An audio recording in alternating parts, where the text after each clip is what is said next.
Sejam todos bem-vindos, vamos começar a revisão de hoje, dia 4/2, está aberto o ENAM, está aberto não, foi divulgado o ENAM, então fica de olho, são mais ou menos 4 meses, dá para ler muita lei, dá para ler muita jurisprudência, dá para estudar muito, resolver muita questão. Hoje está aqui o Paulo, ele vai falar umas palavras iniciais. Bom dia, pessoal, vamos firmes aí. Hoje é revisão só dos pontos principais, de mandado de junção, mandado de segurança, habeas data. Também está com a gente o Carlos Maurício. Bom dia, pessoal. Tá dando bom dia aqui, a gente estuda de manhã. Vamos aí, revisão hoje, hein? Então, quem conhece a gente, quem acompanha a gente, já deixa a ajuda diária, que é o joinha. Quem não conhece, vê o vídeo, vê se agrega. Se agregar de alguma forma, melhorar a sua vida em algo, deixa o comentário. Se não comenta, fala o que a gente pode melhorar. A gente vai começar com a lei de mandado de segurança. Depois, vamos ver rapidinho jurisprudência em tese. E daí passar para o MI e HD. Então, vamos começar. Artigo 1º. Conceder SA, MS para proteger direito líquido e certo, não amparado por habeas corpus ou habeas data, sempre que, ilegalmente ou com abuso de poder, qualquer pessoa física ou jurídica sofrer violação ou houver justo receio de sofrê-la por parte da autoridade, seja de que categoria for e seja quais forem as funções que exerçam. Equipara-se para as autoridades para efeitos dessa lei, os representantes ou órgãos de partido político e os administradores ou de entidade autárquica, bem como os dirigentes de pessoa jurídica ou pessoa natural no exercício de atribuição do poder, somente no que disser respeito a essas atribuições. Não cabe MS, contrato de gestão comercial praticado pelos administradores de empresas públicas, de sociedade de economia mista e de concessionárias de serviço. Quando o direito ameaçado ou violado couber a várias pessoas, qualquer delas poderá requerer o MS. Parágrafo 3º. Artigo 3º. O titular de direito líquido e certo decorrente de direito em condições idênticas de terceiro poderá impetrar MS a favor do direito originário, se o seu titular não o fizer no prazo de 30 dias, quando notificado judicialmente. Artigo 4º. Em caso de urgência permitida, observados os requisitos legais, impetrar MS por telegrama, radiograma, fax ou outro meio eletrônico de autenticidade comprovada. Artigo 5º. Não se concederá MS quando se tratar de ato do qual caiba recurso administrativo com efeito suspensivo. Atenção ao efeito suspensivo, independentemente de caução. Da decisão judicial do qual caiba recurso com efeito suspensivo e da decisão judicial transitada em julgada. Artigo 6º. A petição inicial, que deverá preencher os requisitos estabelecidos pela lei processual, será apresentada em 2 vias, com documentos que instruírem a primeira, reproduzidos na segunda, e indicará, além da autoridade coatora, a pessoa jurídica que essa integra, a qual se acha vinculada ou da qual exerce atribuições. No caso de documento necessário à prova do alegado, se acha em repartição ou estabelecimento público ou em poder da autoridade que se recuse a fornecê-la por certidão ou de terceiro, o juiz ordenará, preliminarmente por ofício, a exibição desse documento original ou cópia autenticada e marcará para cumprimento da ordem o prazo de 10 dias.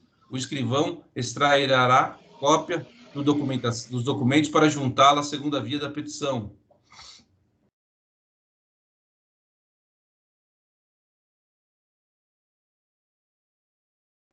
Parágrafo 6º do artigo 5º. Não, do artigo 5º não. Parágrafo 6º do artigo 6º. O pedido de MS pode ser renovado dentro do prazo decadencial, 120 dias, se a decisão denegatória lhe houver apreciado o mérito. Não lhe houver apreciado o mérito. Não apreciou o mérito, se tiver dentro do prazo de 120 dias, poderá ser feito novamente. Artigo 8º. Será decretada a perempção ou caducidade da medida liminar ex officio ou a requerimento do MP, quando, concedida a medida, o impetrante criar obstáculo ao normal andamento do processo ou deixar de promover, por mais de 3 dias úteis, os atos e as diligências que lhe cumprirem. Artigo 9º. As autoridades administrativas, no prazo de 48 horas da notificação da medida liminar, remeterão ao Ministério ou órgão que se ache subordinado e ao Advogado-Geral da União ou a quem tiver a representação judicial da União, do Estado, do município ou da entidade apontada como coautora, cópia autenticada do mandado notificatório, assim como indicações e elementos outros necessários, a providência será tomada para eventual suspensão da medida e defesa do ato apontado como ilegal ou abusivo de poder.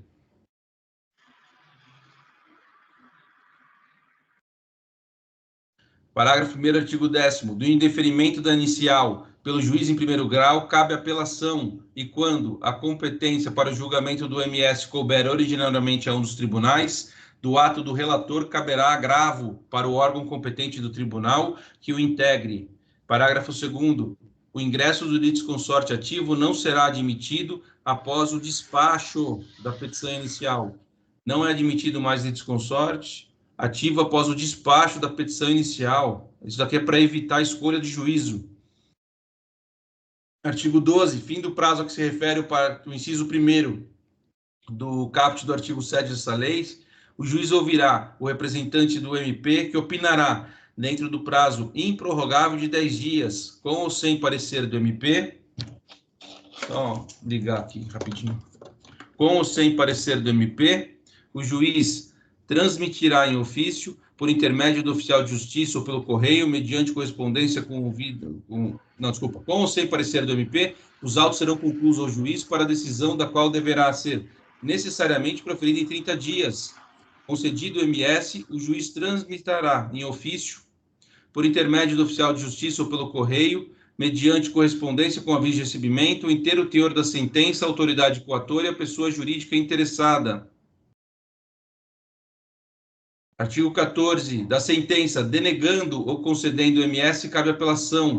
Concedida a segurança, a sentença está sujeita obrigatoriamente ao duplo grau de jurisdição. Concedeu a segurança, duplo grau. Estende-se à autoridade coatora o direito de recorrer. A sentença que conceder o MS pode ser executada provisoriamente, salvo no caso em que for vedada a concessão de medida liminar.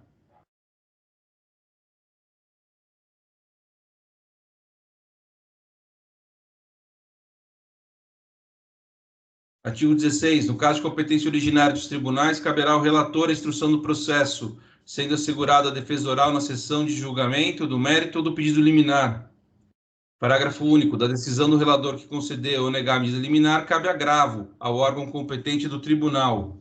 Artigo 17. Nas decisões proferidas em MS nos respectivos recursos, quando não publicada no prazo de 30 dias, contado da data do julgamento, o acórdão será substituído pelas respectivas notas taquigráficas, independentemente de revisão.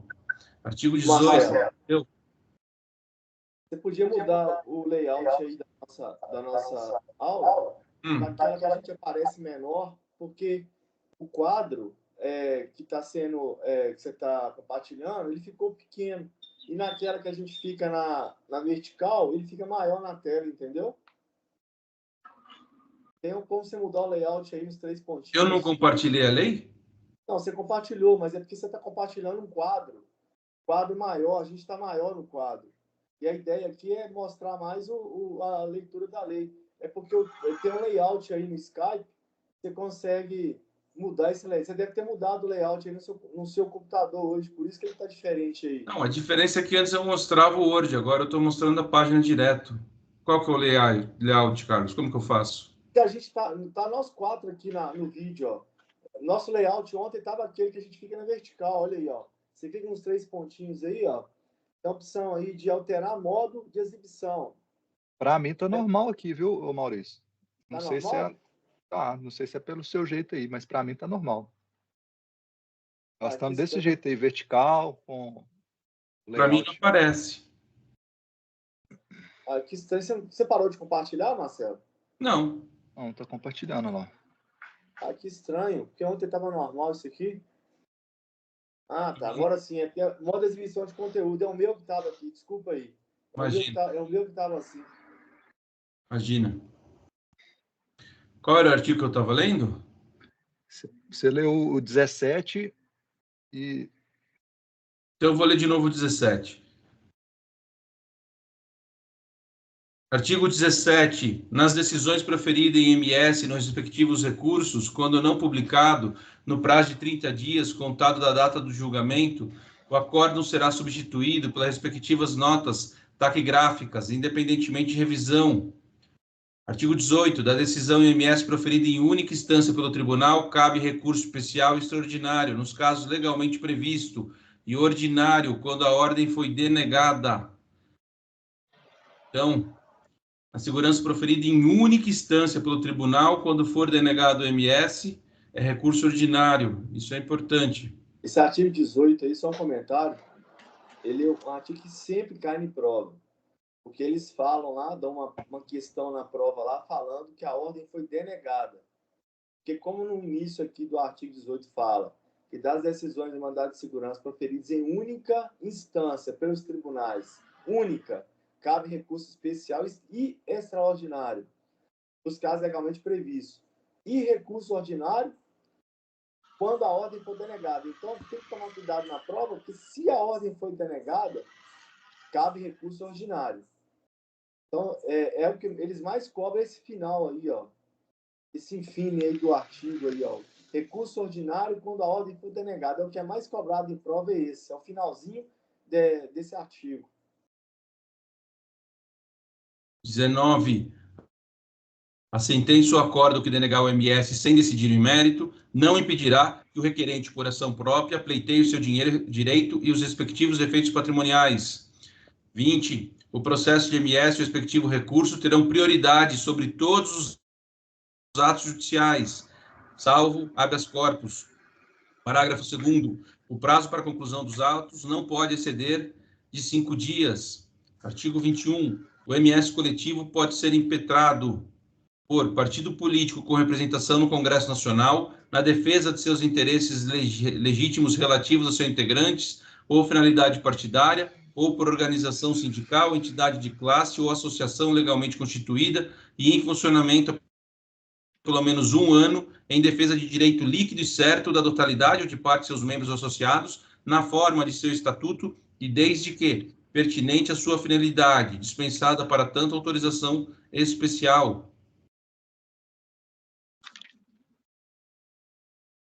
Artigo 22. No MS coletivo, a sentença fará coisa julgada limitadamente aos membros do grupo ou categoria substituído pelo impetrante. Parágrafo 1º. O MS coletivo não induz litispendência para ação individual, mas os efeitos da coisa julgada não beneficiarão o impetrante a título individual, se não requerer, palavra-chave aqui, a desistência do mandato de segurança no prazo de 30 dias, a contar da ciência comprovada da impetração da segurança coletiva. No MS coletivo, a liminar só pode ser concedida após audiência de representação judicial da pessoa jurídica de direito público, que deverá se pronunciar no prazo de 72 horas. Foi declarado a inconstitucionalidade desse artigo.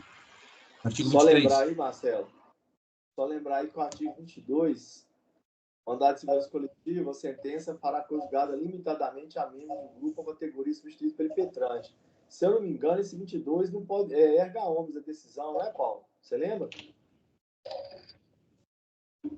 Porque aqui ficou ultra partes, né? Mas eu acho que é erga omnes, porque tem uma ADI nele também, ó, no 42, 96 lá, ó. Até essa ADI aí, ela não julgou inconstitucional essa parte, não. Essa parte foi julgada inconstitucional, não? Eu fiquei com essa dúvida aqui agora. Só foi inconstitucional o artigo 7º, parágrafo 2º e esse 22, parágrafo 2º. Tá, o 7, parágrafo 2º e 22, parágrafo 2º. Uhum. Vamos lá. O mandato de segurança coletivo não induz despendência para ação individual, mas os efeitos da coisa julgada não beneficiarão o impetrante a título individual, se não requerer a desistência do MS no prazo de 30 dias a contar da ciência comprovada a impetração. Artigo 23. O direito de requerer MS extingue-se-á, decorrido 120 dias, contados da ciência pelo interessado do ato impugnado. Então, terminamos MS. Agora, Vamos ler as jurisprudência em tese do MS. Vamos lá. Em tese. Aí o ramo de direito vai estar Administrativo. Aí embaixo, no ramo de direito aí, ó. Ah, já está aqui. Aqui em cima, MS.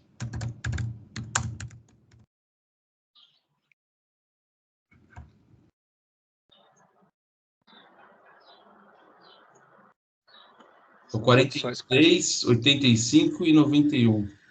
Isso.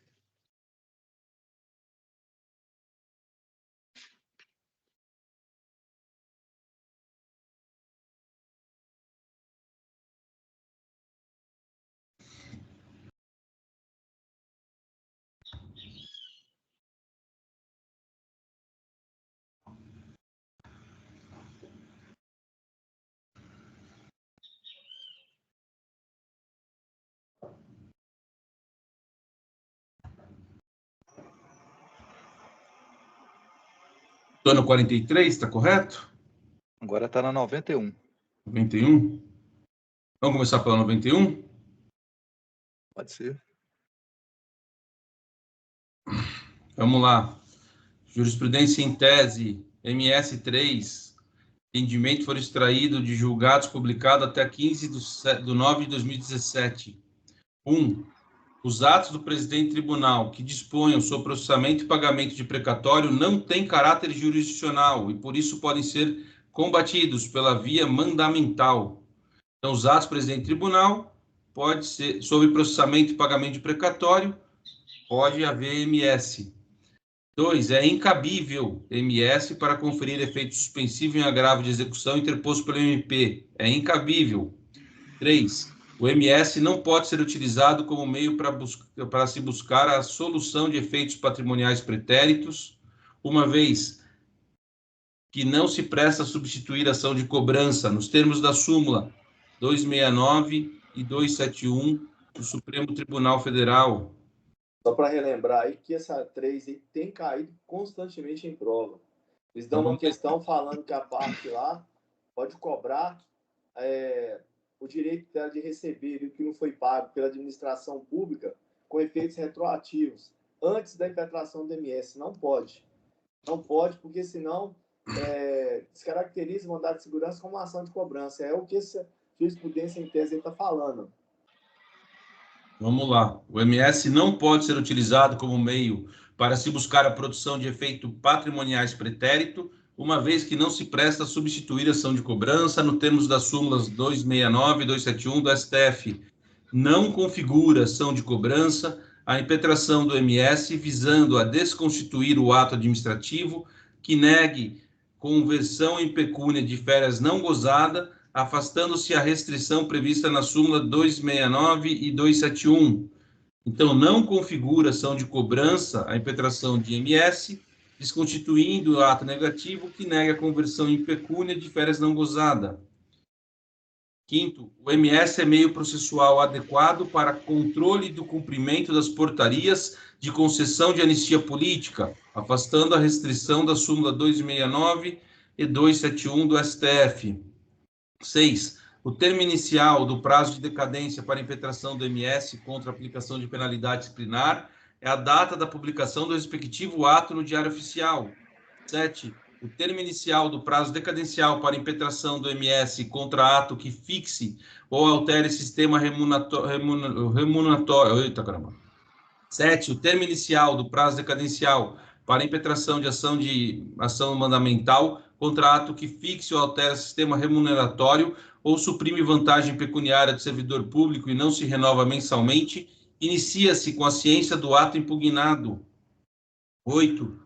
Prazo decadencial para impetração de MS não se suspende, nem se interrompe com a interposição de pedido de reconsideração na via administrativa ou de recurso administrativo desprovido de efeito suspensivo. 9. Admite-se a emenda da petição inicial de MS para correção de equívoco na indicação da autoridade coatora, desde que a retificação do polo passivo não implique alterar a competência judiciária e que a autoridade erroneamente indicada pertence à mesma pessoa jurídica da autoridade do fato coator. Como é o nome disso daqui? A teoria da encampação, não é isso? Admite-se a emenda da petição inicial do MS para correção de equívoco na indicação da autoridade coatora, desde que os requisitos: 1. A retificação do polo passivo não implique alterar a competência judiciária. Não pode sair de um judiciário para outro, não pode sair do Justiça Comum para a Justiça Federal.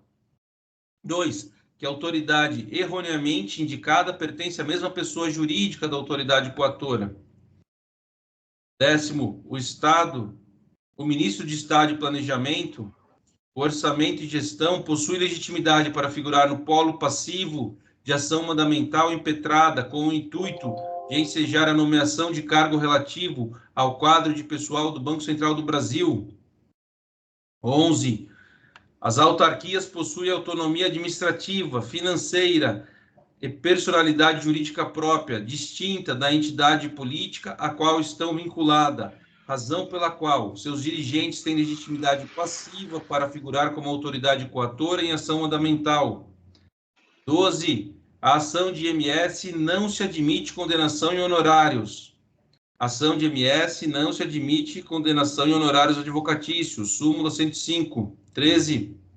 A impetração de IMS interrompe o prazo prescricional em relação à ação de repetição de indébito tributário, de modo que somente a partir do trânsito em julgado do mandamos se inicia a contagem do prazo em relação à ação ordinária para a cobrança dos créditos indevidamente recolhido.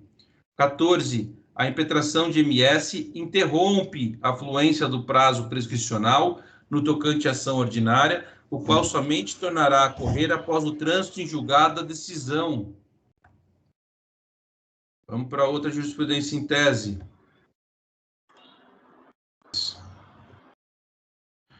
MS1. 1.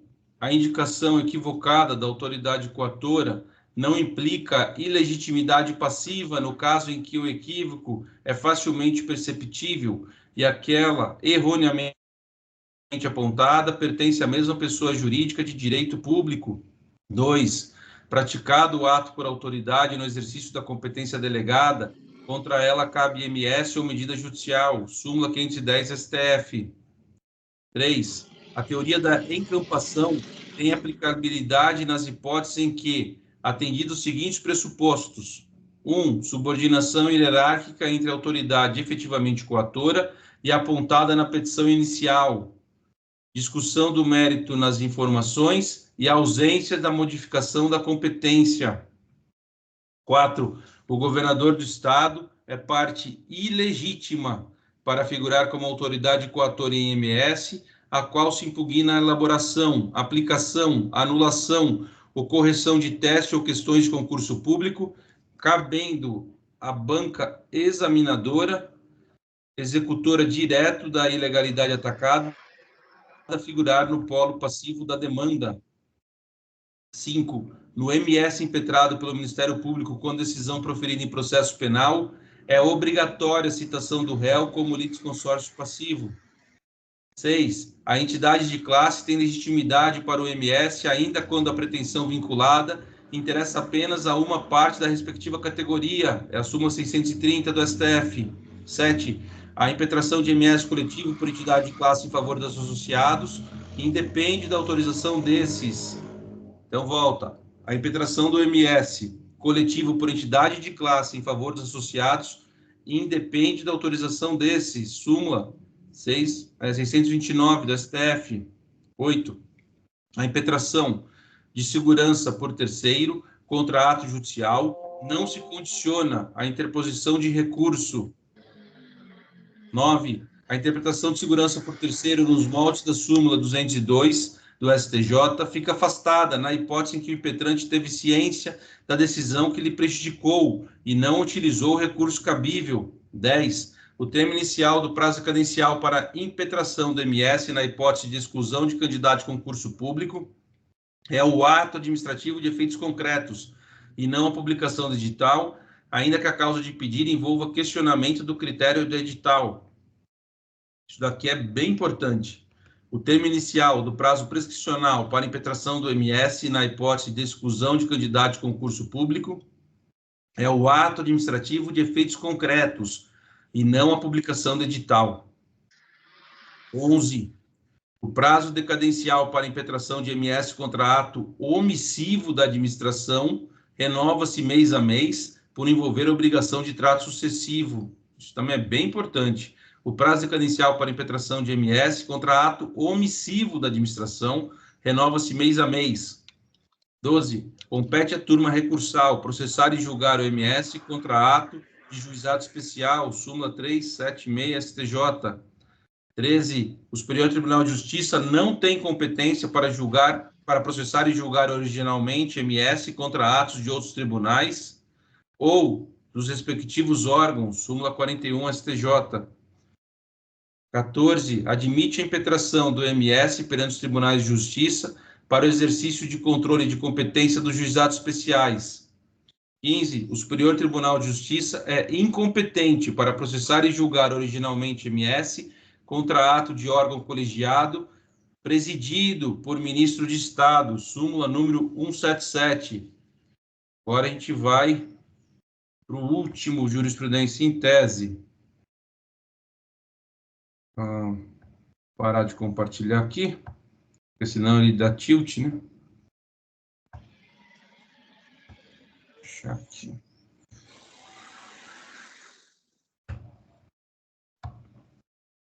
Deu certo? Compartilhou correto? 85? Não? Tá naquela página que você escolhe qual que você quer clicar. Tá.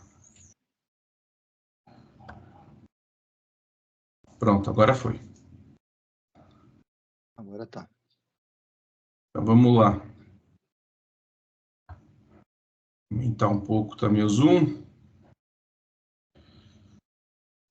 1. Compete à Justiça Federal comum processar e julgar MS quando a autoridade apontada como coatora for autoridade federal, considerando-se como tal também os dirigentes da pessoa jurídica de direito privado, investido de delegação concedida pela União. 2. O impetrante pode desistir da ação mandamental a qualquer tempo antes do trânsito em julgado, independentemente da anuência da autoridade apontada como coatora. A qualquer tempo, antes do trânsito em julgado, pode existir, e independe da anuência da autoridade coatora. 3. Ante o caráter mandamental e a natureza personalíssima da ação, não é possível a sucessão da parte no MS, ficando ressalvada aos herdeiros a possibilidade de acesso à via ordinária.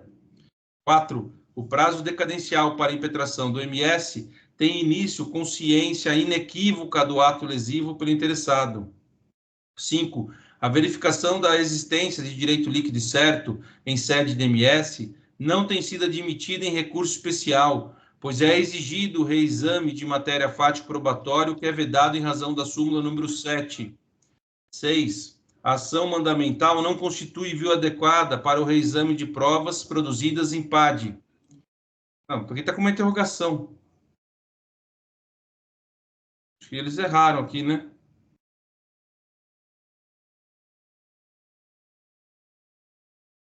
7. Não cabe MS para conferir efeito suspensivo ativo a recurso em sentido estrito interposto contra a decisão que concede a liberdade provisória ao acusado. 8. Não cabe MS contra ato judicial passível de recurso ou correição. 9. A impetração de MS contra ato judicial é medida excepcional, admissível somente nas hipóteses em que se verifique de plano decisão teratológica, ilegal ou abusiva, contra o qual não cabe recurso. Então, a impetração de MS contra ato judicial é medida excepcional, em regra não pode. 10. O cabimento de MS contra decisão de órgão fracionário ou de relator do STJ é medida excepcional, autorizada em situação de manifesta ilegalidade ou teratologia. 11. Não cabe MS contra decisão judicial com trânsito em julgado. 12. É incabível MS que tem como pedido autônomo a declaração de inconstitucionalidade de norma por se caracterizar MS contra a lei em tese. Tese julgado sob o rito do artigo 543-C do CPC 73, tema 430. Então, volta lá, é incabível MS que tem como pedido autônomo a declaração de inconstitucionalidade de norma por se caracterizar MS contra a lei em tese. 13. É necessário a efetiva comprovação do recolhimento feito a maior ou indevidamente para fins de declaração da segurança, a compensação tributária em sede de MS. Tema 118, súmula 213. 14. É incabível o MS para convalidar a compensação tributária realizada pelo contribuinte. É incabível o MS para convalidar a compensação tributária realizada pelo contribuinte. Mas está falando na 13. É necessário a efetiva comprovação do recolhimento feito a maior ou indevida para fins de declaração do direito à compensação tributária em sede de MS. Ou seja, cabe compensação tributária em MS, mas não pode convalidar a compensação tributária realizada pelo contribuinte via MS. Não pode convalidar. 15. O MS não pode ser utilizado com o intuito de obter provimento genérico aplicado a todos os casos futuros da mesma espécie. Então, encerramos o MS. Quer falar alguma coisa, Paulo? É isso. Quer falar alguma coisa? Eu sugiro a gente encerrar o vídeo aqui e fazer item por item, porque a gente vai passar agora para o mandado de junção e depois o habeas data. E a gente Vamos lá.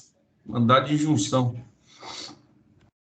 Encerra a gravação e faz 3 vídeos. Tá bom. Então, vamos para as considerações finais. Quer falar alguma coisa, Paulo? É isso aí, pessoal. Continue estudando. Essa é uma revisão que a gente faz sobre o mandado de segurança. E seguimos firmes. Carlos? Carlos? Até mais, pessoal. Até a próxima leitura de lei. Então, vamos para a próxima.